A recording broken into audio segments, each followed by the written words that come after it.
தெரியும், நேற்று முன்தினம் பாராளுமன்ற உறுப்பினர் பாராளுமன்றத்தில் எனது பெயரை பயன்படுத்தி ஒரு விடயத்தை பேசியிருந்தார். அதாவது குறிப்பாக 2 பேருடைய சிஐடி 2 பேர் பெயரை குறிப்பிட்டு அவர்களுடன் சேர்ந்து கில்டன் கோட்டையிலிருந்து ஏதோ ஒரு திட்டம் ஒன்று தீட்டுவதாகவும் சதி திட்டம் ஒன்றை ஏற்பாடு செய்வதாகவும் ஒரு விடயத்தை கூறியிருந்தார்.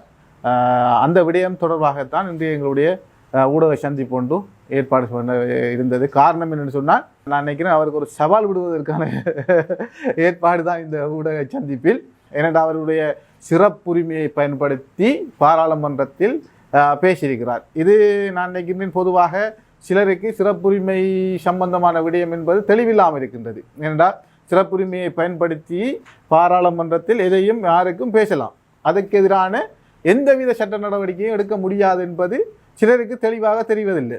அது ஒரு விடயம், அதை தெரியப்படுத்த வேண்டிய விடயம் உண்டு. அது மட்டும் இல்லாமல் டிரைவர் சுதா என்ற ஆளு, அந்த டிரைவரையும் அவர் ஒரு தரம் அறிமுகப்படுத்தணும். எங்கே இருக்கார் அவர், என்னடா எல்லாரும் இப்போ தேடிக்கொண்டிருக்கிறார்கள் அந்த டிரைவர் சுதா என்று. இந்த விடயம் தொடர்பாகத்தான் இன்றைய ஊடக சந்திப்பு ஏற்பாடு பண்ணப்பட்டிருக்கின்றது. இந்த விஷயத்தில் நான் இவரை பெரிய ஆளாக்கணும் என்ற நோக்கம் எனக்கு இல்லை. என்னோட சிஐடிக்கு போய் கொழும்புல நின்று 4ஆம் மாடியில் நின்று இவரை கூப்பிட்டு இவருக்கு விளக்கப்படுத்த வேண்டிய தேவை இல்லை. ஏனென்றால் அந்த அளவுக்கு இவர் பெரிய ஒரு ஆளும் இல்லை, இது பெரிய ஒரு விடயமும் இல்லை.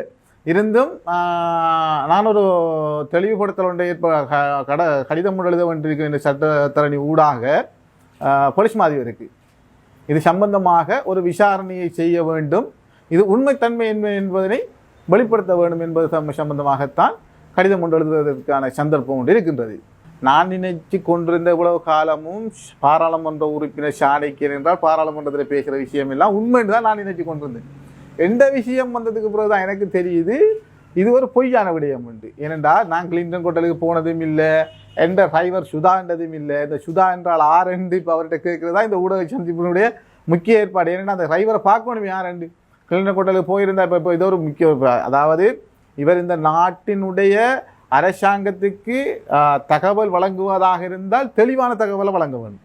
ஏன்னா இது ஒரு தெளிவில்லா விஷயமா இருக்குது. ஒரு சம்பவம் ஒன்று நாட்டுக்கு எதிராக நடக்குதுன்னு சொன்னால், ஏதோ ஒரு தீய சக்திகளோ அல்லது பயங்கரவாதிகளோ இல்லை பயங்கரவாத அமைப்புகளால் நடக்குதுன்னு இருந்தால் இவர் ஒரு பாராளுமன்ற உறுப்பினர்.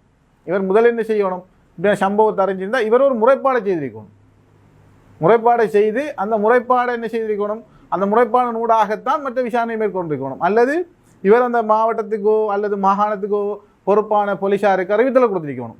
இது எதுவும் இல்லாமல் திடீரென்றாப்ப புள்ளியானுடைய சகா இனிய பாரதி அவர்கள் என்று சொல்கிற விஷயம்ன்றது ஏற்றுக்கொள்ள. ஏன்னா புள்ளியாண்ட சகா நான் இல்லை, நான் நினைக்கின்ற புள்ளியான சந்தித்த காலம் இருந்து இன்றைக்கு வரைக்கும் எங்களுக்குள்ள 2 பேருக்குள்ளேயும் சரியான ஒரு உடன்படிக்கையான ஒரு உறவு இல்லை. எப்பயும் எங்களுக்குள்ள 2 பேருக்குள்ளேயும் ஏதோ ஒரு கருத்து முரண்பாடு இருந்து கொண்டு தான் இருக்கும். அந்த வகையில் இது ஒரு பொய்யான விடயம் உண்டு. மற்றது இப்போ கிளின்டன் கோட்டலில் போய் சந்திக்க வேண்டிய தேவையும் இல்லை. மொத்தத்தில் இது ஒரு வேடிக்கையான நகைச்சுவையான ஒரு பொய்யை இவர் பரப்பியிருக்கார். இது என்ன காரணத்துக்கு பரப்பியிருக்காருன்றது எனக்கு தெரியல. ஏனெண்டா இதில் 2 விஷயம் அடங்கும். ஒன்று, என்னுடைய பாதுகாப்பு பிரச்சனை இருக்குது, இது மிக முக்கியம். அல்லது இவர் நான் நினைக்கிறேன் பழைய முதல் இருந்த அரசாங்கங்களில் இப்படி கதைகளை சொல்லி சொல்லி அங்கிருந்த நன்மைகளை லாபங்களை பெற்றுக்கொள்கிற மாதிரி இந்த அரசாங்கத்திலேயும் சில பொய்களை சொல்லி லாபங்களை பெற்றுக்கொள்ளலாம்னு நினைச்சாரோ அது தெரியலை எனக்கு. கடந்த வாரம் போக வேண்டிய தேவை இருக்கல எனக்கு, கொழும்பு போய் வாரனால், ஆனால் கடந்த வாரம் போகல. அப்போ அதுவும் ஒரு பொய்யான தகவலாக தான் இருக்குது. இது இப்போ எதிர்கால அரசியல் சார்ந்த விஷயம் இல்லை, இது ஒரு நாட்டுக்குரிய பாதுகாப்பான விஷயம். இப்போ இதில் தான் ஒரு ஹீரோன்றதை காட்ட வலிக்கிட்டு ஹீரோ ஆகக்கூடாது. இவர் உண்மையாக ஹீரோவாக இருந்தால் நான் இப்போ பகிரங்கமாக தான் அழைப்பு விடுறேன். இதே போல் ஒரு ஊடக சந்திப்பை ஏற்பாடு செய்து இவர் அன்றைக்கு பாராளுமன்றத்தில் கதைச்ச விஷயம் அவ்வளவும் கதைக்கணும். இவர் உண்மையில் முதுகெலும்புள்ள ஒரு அரசியல்வாதியாக இருந்தார், தைரியமான அரசியல்வாதியாக இருந்தார். இவர் மக்களுக்குள்ளே பெரிய சண்டித்தனம் எல்லாம் கதைச்சி கொண்டு போகிறாள் மாதிரி இல்லாமல். ஏனெண்டா இவர் எல்லாம் நான் நினைக்கிறேன் 95ஆம் ஆண்டு நாட்டில் நடந்த சம்பவத்தோடு எங்கே இருந்தாருன்னு எனக்கு தெரியாது. இப்போ பிறகு திடீரெண்டாப்போ வந்த ஆளவெல்லாம் அவர் உண்மையான ஒரு தைரியசாலியாக இருந்தால் பாராளுமன்றத்தில் கதைத்த விடயங்கள் அவ்வளவும் இவர் இதே போல் ஒரு ஊடக சந்திப்பில் கதைக்க வேணும். அது என்னுடைய எதிர்பார்ப்பு. உண்மையாக வால்வெட்டி சம்பவம் என்ன நடக்குது, ஊருக்குள்ளே நடக்கிற சம்பவங்களை தெரியாது, குறிப்பிட்டு சொல்லலாம். ஆனால் இந்த விஷயங்களை கையாளுறதுக்கு தான் இந்த நாட்டில் முப்படைகள் இருக்குது. இன்றைக்கு இராணுவத்துறையில் இருந்தாலும் அவங்கள புலனாய்வுத்துறை இராணுவத்துறை இருக்குது, போலீஸில் இருந்தாலும் போலீஸ் இருக்குது, எஸ்டிஎஃப் இருக்குது. இப்போ நிறைய பேர் ஆக்கள் இப்போ நான் நினைக்கிறேன் யுத்தம் நடந்த காலத்தில் யுத்த சம்பந்தமாக இருந்தவங்க இப்போ முழுதாக ஊருக்குள்ளாக இருக்காங்க அவங்கெல்லாம். இப்போ இவங்களோட வேலை என்ன? இராணுவத்துறை வேலை, முப்படைகளுடைய வேலை இந்த நாட்டில் அசம்பாவிதம் நடக்காமல் பாதுகாக்க வேணும் மக்களை. இப்போ இவங்க செய்கிற வேலையை நாம் வந்து செய்யலாமா? செய்ய வேண்டிய தேவை எனக்கு இல்லை. இப்போ நான் சொல்லலாம் வாழ்வெட்டு குழு இருக்குன்னு சொன்னால் பார்லிமெண்ட்டில் போய் சொல்ல வேண்டிய அவசியம் இல்லை. ஏன் பாராளுமன்ற உறுப்பினர் டிஏஜி கூப்பிட்டு இல்லை டிஏஜி இடத்துல போய் கதைக்கிறதுக்கு அதிகாரம் இருக்குது. அந்த அதிகாரத்தை சரியாக பயன்படுத்த தெரியாமல் தங்களுக்குடைய சிறப்புரிமைகளை கொண்டு பொய்யை சொல்லி மக்களை ஏமாற்ற வேண்டிய தேவை இல்லை. பாராளுமன்றத்தில் பேசினா இதையும் மக்களை ஏற்றுக்கொள்வாங்கன்னு நினைச்சு கொண்டு இருக்கையும் தேவையில்லை. அப்போ உண்மையிலே வாழ்வெட்டு குழு சம்பவம் இருந்தால் ஊருக்குள்ளே அவராலேயே அதை கண்ட்ரோல் பண்ணுறதுக்கு. அப்போ அதை விட்டு போட்டு இன்னொருத்தன்ட்டு அந்த முதுகெலும்பு இல்லாத செயற்பாடுகளை தயவு செய்து வேறு நிறுத்தணும். ஏன்னா தனக்கு இருக்கிற அதிகாரங்களை கொண்டு மக்கள் செல்வாக்களை கொண்டு மக்கள் பலத்தை கொண்டு நிப்பாட்டக்கூடிய சந்தர்ப்பம் அவருக்கு இருக்குது.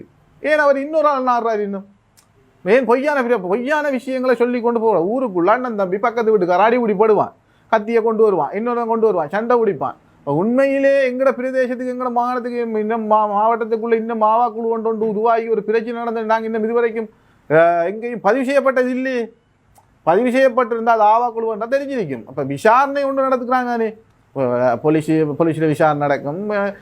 ஒரு சம்பவம் நடந்தால் அந்த இடத்துல சகலரும் போய் சிஐடி இருந்து புலனாய்த்துறை இருந்து அனைத்தும் சகல விசாரணைகளும் செய்து ஆராய்கிறாங்க. ஆராய்ஞ்சு உண்மைத்தன்மை என்னன்றதை வெளிப்படுத்துகிறாங்க. அப்போ இதுவரைக்கும் எங்களை பிரதேசத்தில் வாழ்வெட்டு குழுக்களால் ஆவா குழுக்களால் ஏதாவது ஒரு பிரச்சனை நடந்துன்னு சொல்லி இது வரைக்கும் வரல. அதுக்கு அவனி நான் ஆவா குழுக்கு சார்ந்தவன் இல்லை.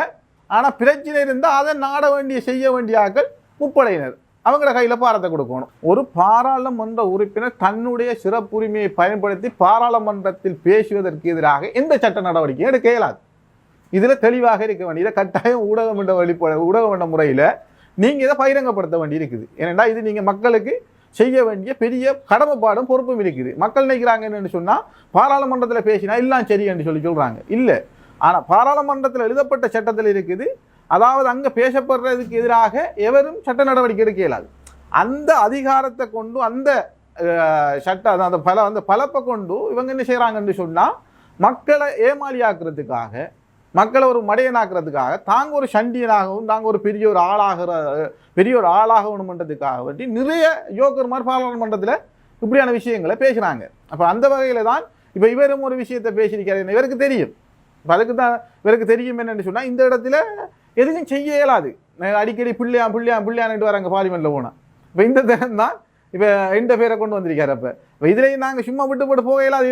இவர் பார்லிமெண்ட்டில் தான் நான் சொன்னேன். இப்போ மக்கள் தெளிவாக விளங்கிக் கொள்ளணும். நான் அதை தான் ஆரம்பத்தை சொல்றேன். இவர் ஒரு முதுகெலும்புள்ள ஒரு அரசியல்வாதியாக இருந்தால் அவருடைய காரியாலயத்தில் ஊடக சந்திப்பு ஒன்றை செய்து பாராளுமன்றத்தில் பேசின விஷயத்தை பேசணும் அவர். அப்போ அதுக்கு பிறகு இனிய பாரதி யாருண்டா என்ன தெரியும், முப்படைகள் போலீஸ் என்னன்னு சொன்னா என்னென்னு தெரியும் அவருக்கு. இப்போ அதை வைத்து கொண்டு இவர் பாராளுமன்றத்தில் பேசின விஷயத்துக்கு எந்த நடவடிக்கையும் எடுக்க இயலாது. ஏனெண்டா இப்போ இவரை நான் சொன்னேன், இவரை போய் சிஐடியில் போய் முறைப்பாடு செய்து இவர் பெரிய ஆளாக்க வேண்டிய அவசியமும் இல்லை. இப்போ இதுக்கு எதிராக என்ன நடக்க போகுது? ஒன்றும் நடக்க போகிறதும் இல்லை. அப்போ அந்த தெளிவை மக்களுக்கு நீங்கள் தெளிவை ஏற்படுத்தியாக ஒன்று கட்டாயம்.